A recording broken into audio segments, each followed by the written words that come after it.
নর্মদা নদীর তীরে ছিল এক বিশাল শিমুল গাছ। গাছটি ছিল অতি প্রাচীন, তার ডালপালা আকাশ ছুঁয়েছিল, আর তার ছায়ায় ছিল শান্তি ও শীতলতা। গ্রীষ্মে সে ছিল বিশ্রামের আশ্রয়, আর বর্ষায় তার পাতায় জমা জলের ফোঁটা যেন মুক্তার মতো ঝলমল করত। গাছটির ডালপালায় বাস করত অনেক পাখি, টিয়া, ময়না, চড়ুই। তারা তাদের ছোট্ট ছোট্ট ঠোঁট দিয়ে খড়, ঘাস, পাতা জোগাড় করে সুন্দর বাসা তৈরি করেছিল। প্রতিদিন সকালে তারা উড়ে বেড়াতো, খাবার খুঁজতো, গান গাইতো, আর সন্ধ্যা নামলে ফিরে আসতো নিজেদের ছোট্ট বাসায়। তাদের জীবন ছিল সরল কিন্তু শৃঙ্খলাপূর্ণ আর পরিশ্রমে ভরা। একদিন আকাশে কালো মেঘ জমলো, ধীরে ধীরে বয়ে গেল ঠান্ডা হাওয়া, আর কিছুক্ষণের মধ্যেই শুরু হলো প্রবল মুষলধারায় বৃষ্টি। সেই সময় গাছের নিচে বসেছিল কিছু বানর। হঠাৎ বৃষ্টি শুরু হতে তারা ভিজে গেল। ঠান্ডা হাওয়া কাঁপাতে লাগলো। তারা সবাই আঁকড়ে ধরে একে অপরকে জড়িয়ে বসে রইল, কিন্তু শরীরের কাঁপুনি থামলো না। উপরে পাখিরা তাদের বাসার ভেতরে গুটিসুটি মেরে বসেছিল। তাদের ডানা দিয়ে তারা নিজেদের বাচ্চাদের ঢেকে রেখেছিল। ঠান্ডা হাওয়া আসলেও বাসার ভেতরে তারা মোটামুটি আরামে ছিল। পাখিরা নিচে কাঁপতে থাকা বানরদের দেখে মায়া পেল। তখন এক বুড়ো টিয়া পাখি বলল, আরে ভাই বানররা, তোমরা তো আমাদের থেকে অনেক শক্তিশালী। তোমাদের হাতে পায়ে শক্তি আছে, বুদ্ধি আছে, তবু কেন এইভাবে বৃষ্টিতে কষ্ট পাচ্ছ?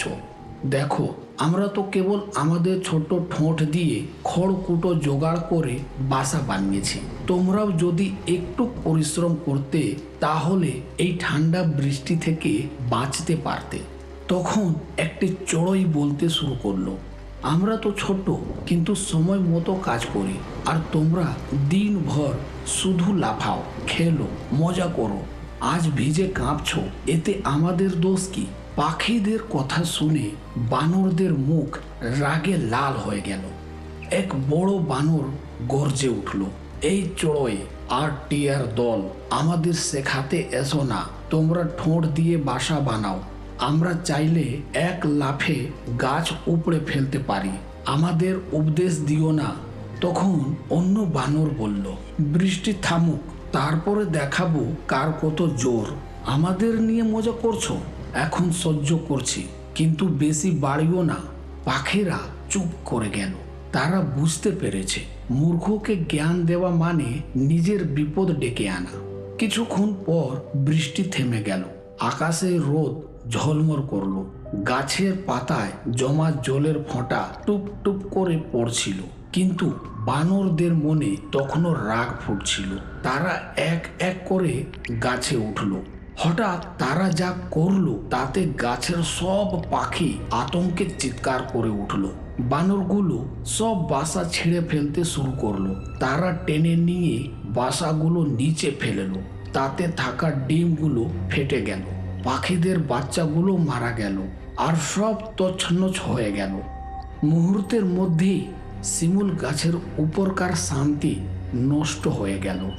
পাখিদের চিৎকারে চারদিক কেঁপে উঠল। সন্ধ্যা নামলো, আবার হাওয়া বইল, আকাশে মেঘ জমলো। পাখিরা ঠান্ডা হাওয়ায় কাঁপতে কাঁপতে নদীর ধারে বসে কাঁদছিল।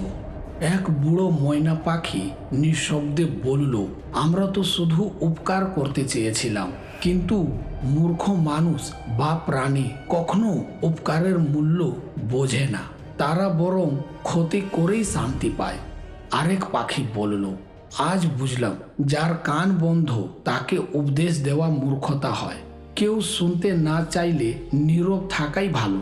বন্ধুরা, এই গল্প থেকে আমরা শিখি মূর্খ ও অহংকারীকে উপদেশ দেওয়া বৃথা। সে পরামর্শের মূল্য বোঝে না, বরং রাগ করে প্রতিশোধ নিতে চায়। উপকার করতে গিয়েও বুঝে শুনে করতে হয়, কারণ সবাই শেখার জন্য প্রস্তুত থাকে না। ধন্যবাদ।